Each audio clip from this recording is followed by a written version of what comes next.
I rolled a 2, silently. Stealthy 2. Shel, you rolled a 2, which means that the topic we'll be discussing today is, how do you run games when your group is just 1 or 2 players? Awesome. All right. That's a good one.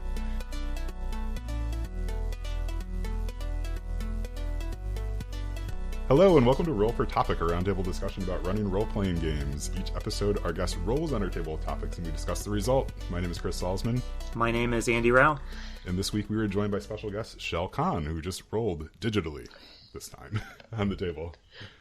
I did.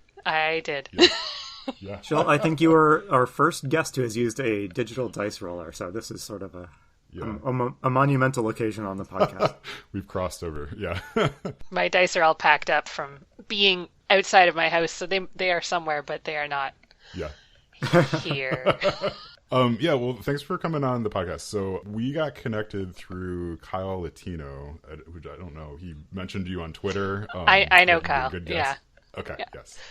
Yeah, Kyle's a good guy. After he mentioned that, we went and looked you up, and you sent us your website and stuff, and we realized that you've been involved in a number of really cool projects. Actually, for me, right, I saw I had read By Crom years ago. Heck. And loved it. Right, it's super great. Thank you so much. Yeah, and then Andy, I know that you had a project you liked too. Yeah, Shel did the art some of the art in the Yellow King RPG, which came out not too long ago. And if you haven't taken a look at that art, you really ought to go do yourself a favor and do so. Thank you. Yeah, that was a really fun project. I did the art, the sort of painted illustrations inside the Paris book, which was a wonderful thing to get to do a whole book as an illustrator. When you were doing that project, did you go back and did you read the Robert Chambers stories and immerse yourself in that, or what was your approach to that? So I actually had the incredible good luck to be in Robin Law's home playtest group.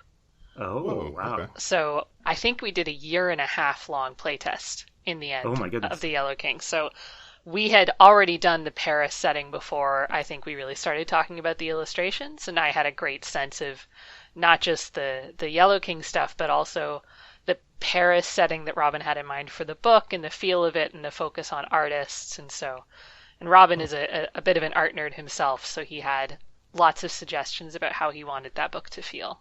Yeah, so did you also manage to get a trip to Paris out of this as well, to go do some extra study? So far, no. I have not. No RPG illustration project has flown me overseas. If you know of one, get them in touch. But what I actually did, I decided to focus the art in so that I was making art that was reminiscent of this movement that happened at the end of the 19th century in Paris, called post-impressionism. So not Monet's water lilies, stuff that's a little bit more representational, but stuff that's getting playful with color or mood or getting really surreal. And so I had the incredible luck in the middle of that project. I went to Columbus, Ohio to see a metal show on New Year's Eve. Nice, yeah. And the art gallery there it was the only stop in North America for a huge collection of post-impressionist paintings. So I'd spent, 3 or 4 months looking at these paintings digitally and working from them and being inspired by them. And then I got to just go stand in front of them, and it was amazing. That's so cool. So fortuitous, too. Yeah. It was amazing luck, yeah. So I tried to bring some of that into the work. I mean, it's a really surreal story, right? The King in Yellow. Yeah. And so it fit well with that movement in art as well as being the setting for the book. Yeah, I mean, the art that you did is just, it's fantastic, right? Looked it up before we jumped on, and I love, like you said, just playing with colors and stuff. The colors in that are just so fun, right? It's getting away from, I think, a lot of fantasy RPGs have kind of a brown and green color scheme. Yeah, we can end up in that grimdark world sometimes. Yes. Yeah. Well, I mean, I had such great permission for this one, and I actually had this folder of art that Robin and I had agreed on as the inspirational art for this particular project, and I just sat in Photoshop and I was like, what is a color palette I can make from all of this artwork? Yeah, neat. And that was sort of how I directed myself, and to keep I did 11 pieces, I think, to keep them all connected. Is RPG artwork and illustration a big part of what you do, Shel, or just a side hobby, or what? It's ebbed and flowed. I've done a lot of it. It's been an amazing part of my life, but I also do a lot more teaching and writing now. So it's sort of, it's not taking a backseat at all, but it's less than 100% of my freelance time now. It's like a sidecar. Yeah. It's the motorcycle, and then everything else is shoved into a sidecar. There's like 8 cats in there. Yes. Yeah. What kind of teaching? So I have an art degree, so I have done some teaching in that capacity at some private colleges, teaching like still life painting and oil painting. But I've also had the good luck to work with museums and alternative high schools and community groups. So I got to teach art at the Royal Ontario Museum through connecting with Daniel Kwan, who's a wonderful educator and D&D person that you should definitely look up because he makes a million things. But he was teaching D&D there, and I got so excited, and he brought me in, and I taught art, and I taught comics, and it was just a blast. But then Daniel was also like, what if you taught D&D but at this other museum? They wanted me, and I'm busy. And I was like, oh, that sounds fun. So I ran Dungeon World for 9-year-olds at the Aga Khan Museum. That's fun. And that was like a short, intense, amazing experience.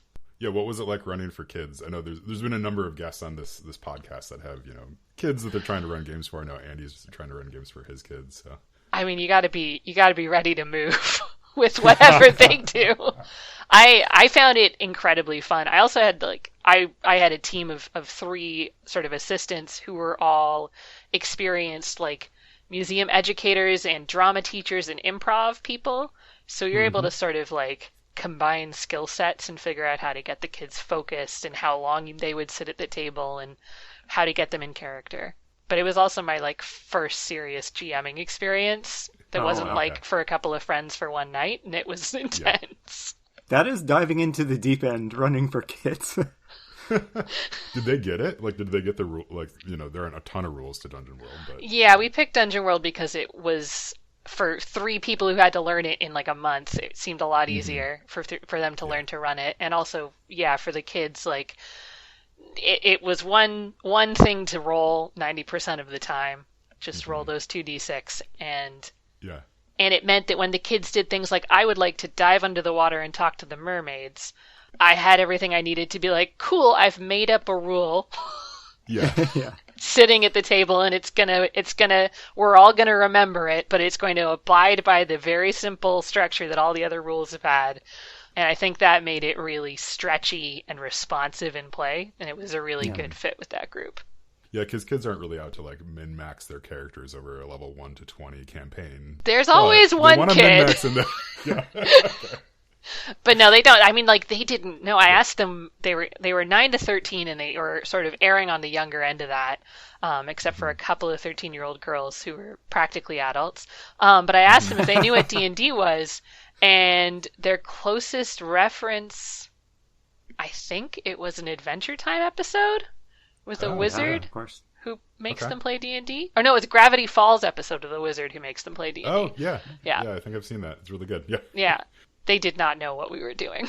That's so fun, though. It's really fun running D&D with a fresh audience that isn't coming to it with expectations of how it's supposed to work.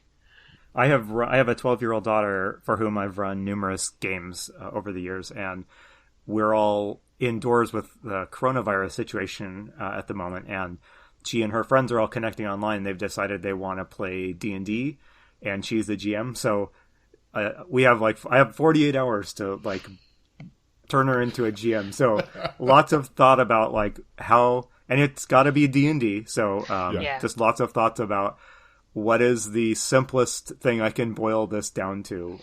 So that's been fun. I've been doing that today. So it's not give her the Dungeon Master's Guide and the cover. I mean, work with the basic chunk, but she might also have specific questions, and then you can go and get the answers as she asks for them too, right? Yeah, for sure. And what I've learned from observing her and her friends is, I don't know if this is common with kids their age, but they do a lot of role playing just outside of a game context. They role play in their little fandoms and things like that. And So it's really more just like, hey, here's a die that you can introduce in to help, to support the role playing you're already kind of doing. So we'll see how it goes, but. Yeah, one of the things that I noticed with the 9 to 12 year olds, and then, like I said, a couple of 13-year-old girls, the older kids had lost access to that kind of spontaneous play, collective narrative play. But the younger kids were still totally fluent in it. And giving the older kids this structure gave it back to them, and it blew their minds. Huh. Oh, that's so cool. So I was really glad I got to do that. I just wrapped up a 4-week session with older teens, 16 to 18, I think, who also had never played any of them any D&D, and we played Ryutama. And again, I think I was able to sort of give them back this kind of collaborative, creative experience that they maybe hadn't had in a while in that kind of immersive way. Yeah. And they were just so high on it. They were so excited about it. It was the best feeling. Oh, that's amazing. How did you get connected with them? Was that also through the museum? No, this is one of the groups I work with. They're an alternative high school. So they're a publicly funded high school in Toronto that has an alternative curriculum model. They're called the Oasis Skateboard Factory because they are a skateboard high school, much like the classic song. And so they have a project-based curriculum, and instead of splitting off into different classes, you get your English and your math and your art and your shop class all when you take on a commission for an art show piece that you make on a skateboard, or when you design a brand identity. So they're very autonomous, self-starting students who know how to get that stuff done. But some of them come to the school because they're really struggling with one particular thing. And for a few students, they still have to get an English credit separate from what the class provides. So I had proposed this as a test drive to see if this was a way that they would enjoy reading and writing and reading aloud. And I can say that they really enjoyed it. And so we'll have to do after the pandemic, when school's back in, hopefully we'll be able to do a postmortem with their teachers and see if we think this is something we should keep doing. But it was incredibly fun. So I don't, even if it's just that once, whoa, it was great. 2 thumbs up. So I came to role-playing games after college and, just actually fairly recently and stuff. But me too. Playing it now, I'm like, oh my goodness, this would have been so helpful during English classes, learning story structure and character development, all these sorts of things. It's right, because it makes you kind of sit down and think about some of those things in a different way. So I mean, absolutely right. I feel like we could all make an argument for having it be an English class. Hells yeah. Easily. And there's so many people who use it in educational capacities already. It's not anything that I've invented. Daniel Kwan, who I mentioned, ran it as part of the Royal Ontario Museum's summer and weekend camps for kids, and it was pretty easy if you had a kid in D&D all summer to see them making leaps in literacy and math, as well as a whole lot of other sort of social skills and self-regulation and collaboration. And he ended up starting a program to help adults on the autism spectrum using D&D, and he works with occupational therapists. So, I was able to go to him and be like, do you think this is something that would apply to high school students? He was like, of course. Yeah, please, everybody needs to be playing. No, absolutely. You need to have your D&D group and then also your therapist, just make sure that's happening every week. And off we go into the future, well armed. That's right. Yeah, well, let's shift over to our topic at hand. Yeah, so the topic you rolled, which is a really good one. How do you run games when your group is just 1 or 2 players? And so I think this is going to be applicable, especially in the coming months, as groups are less likely to meet, right? Or you might be, having to run a game just for your family members, just to do something, right, to fill the time. Oh my God, yeah. Yeah, so let's kind of open up. I think so. Kind of the basic question is, right, what games have you run for kind of smaller groups? What's sort of your optimal group size? So I have a wonderful home group that mostly I play in and don't run for, but it's a larger group. We run from 3 to 7 players. Okay. So I also have been running and teaching role-playing games through a wonderful community organization called Dames Making Games. Oh, cool. And they've been an organization that's been a little more focused on video games. In the past 2 years, I came in and said I could do some RPG stuff, and I've been doing that with them. And they're an organization to sort of support and enable people of marginalized gender identities to access play and design and experimentation in games. Oh, it's super cool. So, yeah, they're very dear to my heart. And so one of the things that I've been running with them is a GMing mentorship club where I run a game for a small number of community members, and they all go home with books for a few weeks, and we chat on Slack at length about how to run the game, and then they come in and I support them while they each run their own table for 4 more community members. So I've been on this kind of cycle of like learn a game, practice a game, teach a game, learn a game, practice a game, teach a game. And that's where I've largely been like, hey, 2 friends who are free on Tuesday afternoon, I just finished reading Monster Hearts. Would you like to play Monster Hearts? Yeah.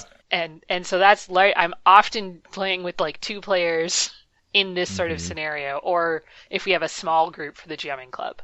So when you're running a game for like 2 people, especially if it's a game that you kind of just learned, like what are the different challenges to that from say like running D&D for 5 people that you've been playing with forever? I think like one of the things is when you have 5 people, you have enough just sort of random opinions and personalities. You're going to have at least 1 dominant personality at the table, maybe 5. When you're running for 2, or even 3 sometimes I find can feel like a small group if they're all quiet or if they're all kind of on their own paths. So I think, and this is a thing that I've not used and it's not worked, but when I have used it, it's worked, is having like an anchor NPC that's like very much there to fill in whatever social void exists in the group. Yeah. Neat. Yeah. Whether you just need someone to take one of the 2 sides, or if you need someone to be like, well, I'm going in the dungeon or whatever. Yeah. Having an NPC that's available, that's somewhat flexible. Yeah. I think that really helps. Is that an NPC you often have to invent on the spot, or is it something that you've just sort of written into everything now? You're just like, I need to have one person that can drive things or So the first sort of homebrew campaign I ever made was for my home group, my big group, and it's a Dungeon World campaign, and I just took Conan's Tower of the Elephant, and I was like, cool, you wake up chained to a pillar in a tower, and every floor is going to be another monster or puzzle or NPC, and you can go up or down, or you can fight or befriend or ignore the various people in the tower, and there's, the solution to the tower is not set in stone, and the number of floors is not set in stone, and it's a very modular. So it's what I do often for conventions, and it's what I do to teach Dungeon World, because I can be like, oh, they really aren't interested in combat, so the next floor will be talking to the guards in the kitchen that they broke in on their lunch break or whatever. Nice. Yeah. That short story has come up on the podcast before. In particular, it's a wonderful story, but it came up in the context of mixing the really out there high fantasy weird stuff with really mundane stuff. So in that story, Conan fights some lions, and then he encounters like a godlike elephant alien from outside of time and space, all in the space of about 25 pages. It's a neat trip. It's very much my genre. Like, I think that of all of the Conan stories is the one that I can point to be like, I want to worry about like how a gate works, and I want to worry about what you do when you encounter a lion, and I want to worry about how you talk to an ancient god. These are all things I want in my games. And there needs to be a skill for each of those on my character sheet, right? So, Or we roleplay all of it. I will find out. There you go. To actually answer the question about the anchor NPC, I have the players chained to a pillar with a genie in a bottle on it, essentially. And it's a djinn, and it would like to consume their souls. And so this djinn inevitably wakes up, and then they fight the djinn, they berate the djinn, they befriend the djinn, they seduce the djinn. I don't know what they're going to do. But the djinn has a strong personality. The djinn has specific wants and needs, but the djinn will also is a character that is by nature flexible to like, how do I get what I want out of these people? And the djinn will be manipulative, and the djinn will barter with them or argue with them or call them names or whatever it takes to egg them on to action.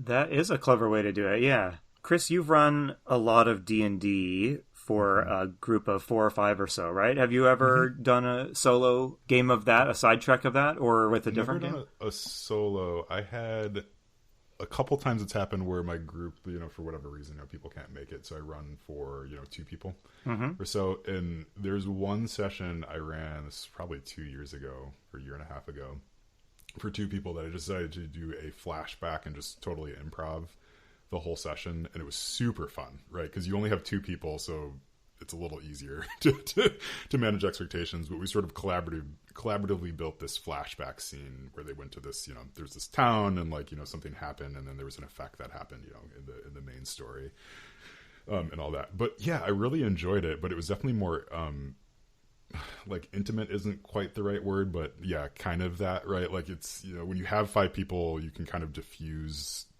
all that intensity kind of amongst the table. But when you have three people at a table, it can get a little bit more like everybody has to be pulling their weight, or it's going to be very obvious. Yeah, you feel whatever the chemistry is, you feel it a lot more. Yes, yeah, totally. I mean, I've played a lot of board games and stuff with smaller groups. I think that's usually where, but like, yeah, I don't think like a one-on-one game, I don't think I could do it. Like thinking about it, I think that would just be, it might feel too silly in a weird way. What if we flipped it around? I mean, I think we can, and we probably will talk about some of the challenges for running for a small group of people, but what can you do with just one or two players that you really can't do with five? You can get so much more story in. Yeah. It goes so much. I mean, especially something crunchier like D&D.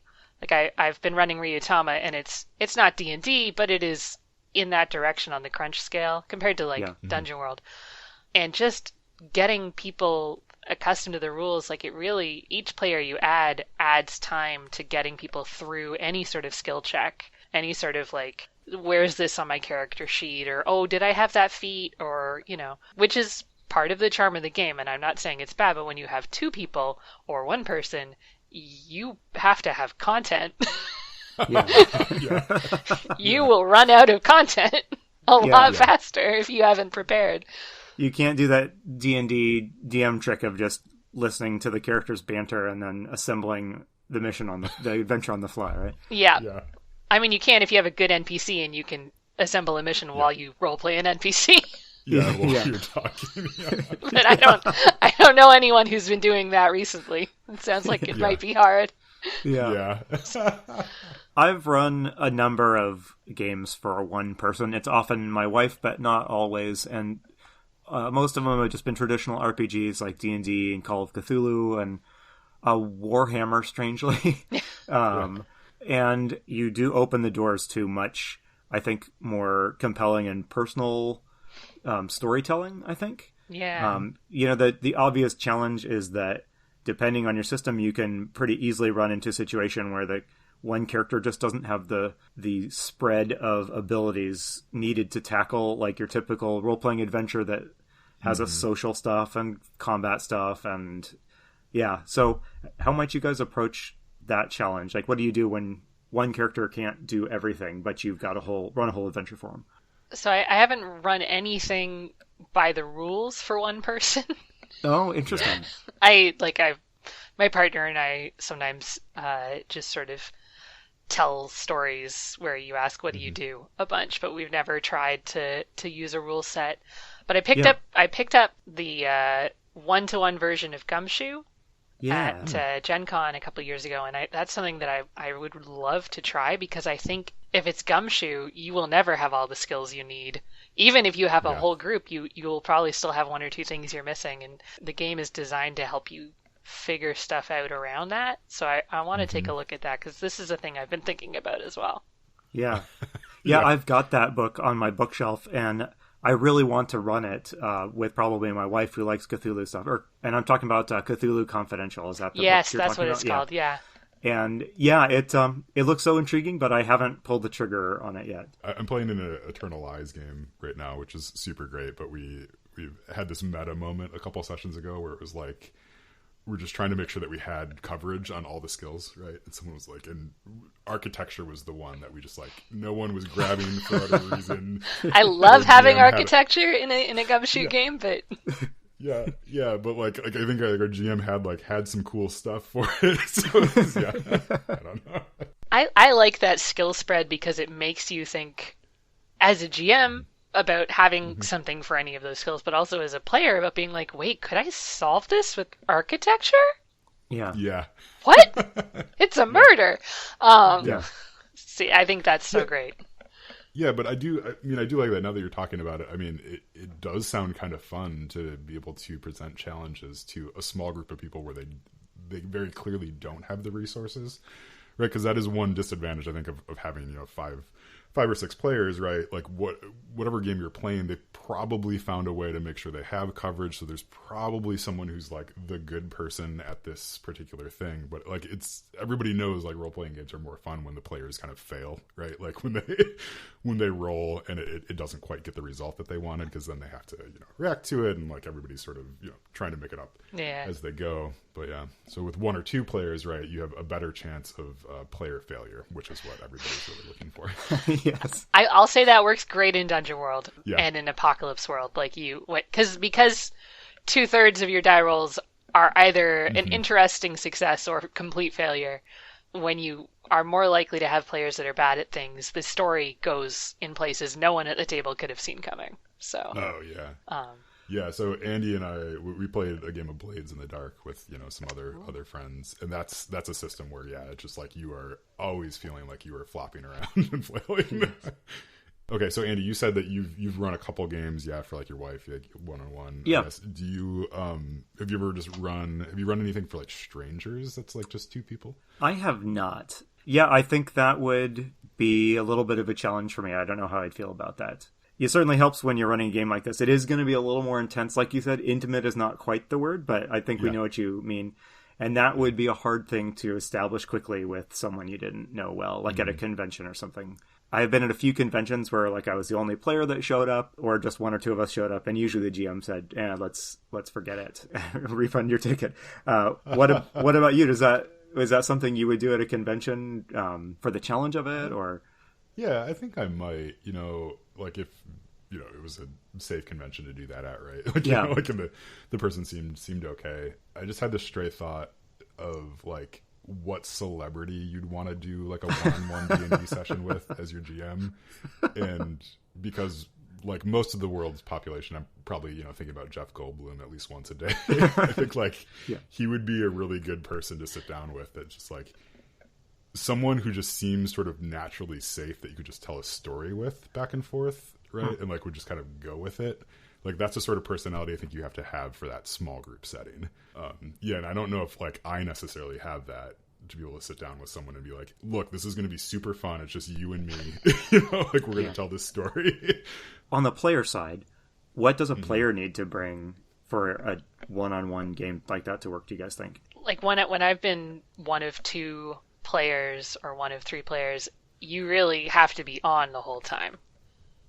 Like I think when you're playing in a group with 5 other people, you really do kind of take turns, right? And you can draw or clean up your character sheet or go get snacks or whatever. But yeah, when you're sitting down with one other or two other people, like you have to be on when you're there, because as soon as you detach, it just grinds to a halt. It's somewhere between intimate and intense, but it is definitely, it's highly, highly focused social time. Yeah. Is that, I'm trying to think if that's a positive thing, or is that like a warning sign that the way we're playing games is maybe too intense, right? Like, right? Or is that like a good thing, right? That's sort of what I'm asking, that it has to be that sort of intense and present. I think it's just a matter of taste, right? Like I love sitting back and watching 4 other group members figure out what we're doing and taking a little mental break and then hopping in when they need me or when they don't want me to, whatever makes sense. But I also, like, you get really cool stuff out of like a really focused session.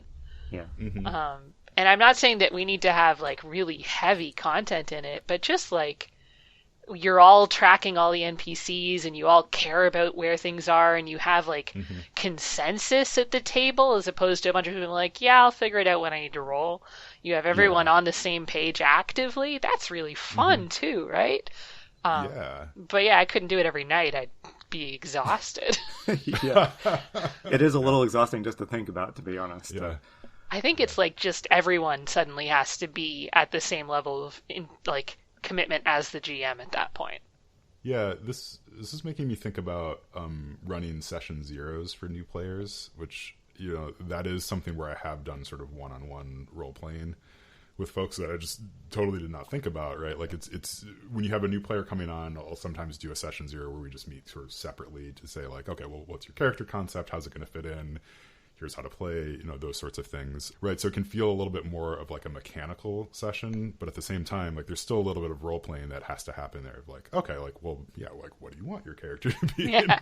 And, let's talk about some of those things. But yeah, there is this nice focus to it too, where you can like just really drill down and think about like, okay, like what are these characters' hopes and dreams and those sorts of things, and how's it going to fit into the story? To me, thinking back, like I really like those sessions because you can focus on the story, and then a lot of that gets lost almost immediately as soon as you have 4 or 5 people, because it's like, well, I don't know how to fit all that in, and not just be like, okay, well, we're just going to focus on this character this time. Chris, in your D&D game, at your lunchtime game, did you ever have somebody want to pursue a very personal to their character story or opportunity that just didn't make sense for the rest of the group? Did you think about taking people on little side treks like that, or maybe a one-on-one session? Yeah, that's really interesting. I've never thought about doing it sort of after we've started, but maybe I could. I mean, there's one player I have who has this, he's a warlock, and he has a patron that he had this really neat concept for that we just have not been able to explore at all, right? Like, so his patron demands that he leave this statue of his patron inside of like castles and things like that, and then it just kind of wreaks havoc the next night, and then like they move on to the next town. It sounds charming. Like so, yeah, it's very charming, but it's a fun idea. And so like the last place he left it was this town that they just left, they went away from, right? And then the campaign's going to end, but I had all these like kind of ideas about like, well, what happens when they come back? All that. But like that's one of those things where it's like, yeah, I mean, it's really cool, but it's also, it would be pretty destructive to sort of the general campaign if we really focused on that every time we went somewhere. But maybe that's just a lack of imagination on my part. But yeah, what about you, Shel? Like, what do you do when like a single player has an idea? I mean, sometimes when you have a big group, you have to just be like, okay, epilogue. Yeah. I think that, when the structure that you have doesn't totally solve everything, like that's probably a good sign that your players brought a lot to the game. Yeah. And then, if you can find a way. I definitely, because so much of what I do right now with Dames Making Games is these one-shots or super short campaigns, we always have to do epilogues where it's like, oh, how do you think that will work out? Because I get to sit there when I'm running like open RPG nights and community members come to run games, I got to listen to a night where this group played Alex Roberts' For the Queen, which is a wonderful storytelling game using card prompts. And there's no character creation or anything. You just get right into it. And it either works or it doesn't, I find, for the group. And this group was like, whoa, so into it. And just like they didn't need anything more than what the game gave them to just run with the story. And so they finished the game. And then they sat there for like maybe as long as an hour discussing and negotiating and role-playing out all the things that would have happened after the game was done. Nice. Wow. And it was clear that like this game had simply been a springboard for them to tell a story that went well beyond the bounds of what the cards gave them. And that's like, I think you have to give people room for the things they bring, even if it's just lip service almost, right? Yeah. Yeah. Like the teens that I ran Ryutama for, I gave them an anchor NPC because they'd never really played this sort of game before, and I needed someone to egg them on. And sometimes you need someone for them to get mad at. So they got really mad at this NPC. They were so fed up with him, just as a group. And at the end, he was knocked out in battle, and one of them stole his sword. And it wasn't mid-game that she stole it. It was in the wrap-up. I was like, okay, well, what treasure do you take from the haunted castle? And she was like, I take Gavin's sword. And I was like, this sounds like it's really important to you, so yes, absolutely. Yes, take Gavin's sword. Oh, that's great. So that may the curse treat you well. Yeah. Don't worry about that. So yeah, she needed just this much epilogue for her vengeance. But it gave her catharsis, and it made her talk about it afterwards, and it made her really pumped. And that's super great. Yeah, let her do the really in character thing. So we should wrap up pretty soon, but I have kind of one final question, right? So if over the next month or two, right, if you're going to run a game for your family or some close friends who have self-quarantined for enough time and all that, right, like what system would you choose to run a game in? Or like, is there a particular adventure that you're thinking about that like, oh yes, this would be the one to run for like one or two people? Oh, gosh. I have been... So my home group, I've talked them into playing Ryutama with me because learning it, I just fell in love with it. So I certainly hope we get to do that, at least digitally. But because I have that sort of brain, I've been listening to albums and coming up with an idea for a larger campaign. And I would love to even do a really loose rules light playtest of that with something like Dungeon World or something even looser. And that would be something I'd love to do with my partner and a few close friends. And then just something to be like, hey, I just have these plot points and these ideas. Do you want to see what you think of the story? And get them to try that. Though you know what, I have to run Trophy Gold in the next month because I need to play test the thing I'm writing for them. So that is actually what I am actually going to do. That's the actual question. that's the actual answer, and that's going to be a blast too. So. But for that one, I will pick people who are comfortable with the potential of character death. I'm not supposed to kill everybody, but not supposed to. It's a horror, but it's on the table kind of thing. Yeah. It's very on the table with that one. Yeah.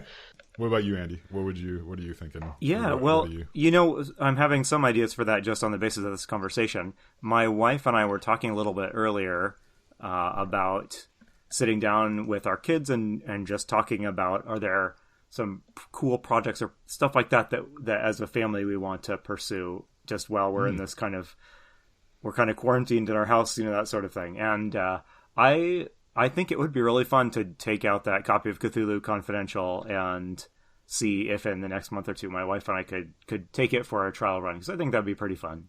I would love to try that out. I do know that I will be running some games using Fate Core for small groups of people. So I don't know if that lends itself well to small groups or not, because I don't have much experience running it, but I guess I'm going to find out. So I think it does from what I know about it. I think so. It seems pretty flexible. So I'm not worried about it at all, but we'll see. Yeah. And Chris, how would you answer your own question there? Well, I should have thought about that. Yeah, we tried to. We bought you several minutes here. Come on, this better be good. Yeah. So I ran the Quiet Year a couple times in the past year, and I really like that. What I don't like about it is that it just sort of ends, and I really want to run a game of the Quiet Year and have it be the start of something else, create the world for some other game. So that's something that I've considered is inviting either playing it with my wife or inviting some close friends to just sit down and we're gonna play the Quiet Year, but with the intent of at the end of this, then we're gonna have a setup for a short D&D campaign. Nice, something like that. Yeah, that sounds really cool. Because I've done I've tinkered with that a little bit, doing sort of collaborative world building even within D&D, and I think it can actually work pretty well. It's just for whatever reason D&D is saddled with this sort of GM is God sensibility that I don't think you really necessarily need. But I think doing something a little bit more structured, sit down, let's actually draw out the map and decide who the NPCs are and stuff, and sure, I'll play those, maybe you'll even play some of them too, but then we can play in this world. So yeah, who knows though, who knows what will happen. That's super fun though.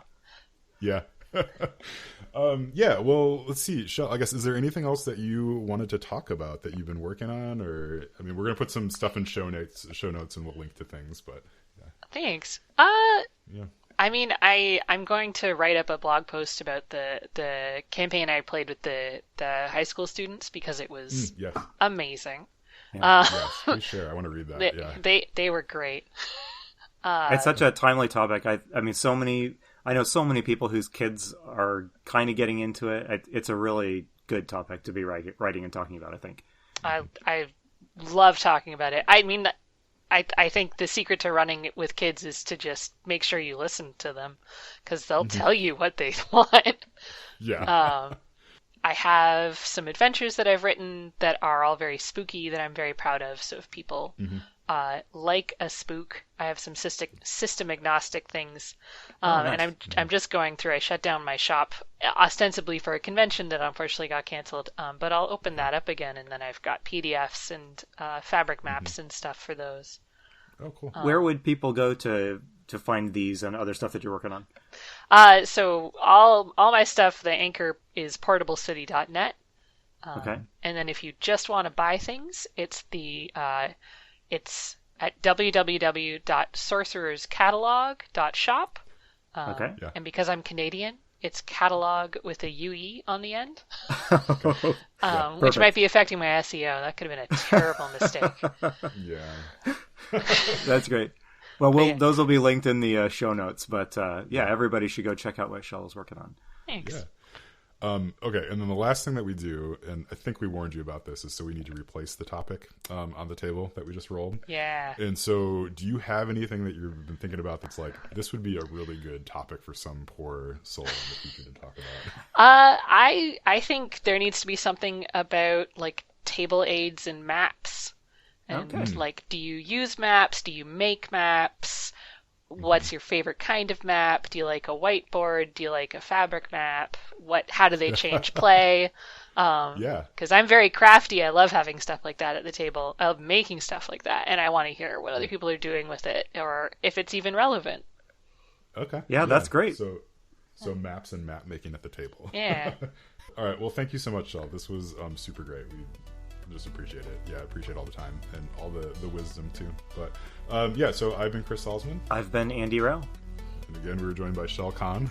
Thank you so much for having me. This is wonderful. Remember, if your players are having fun, you're a great GM.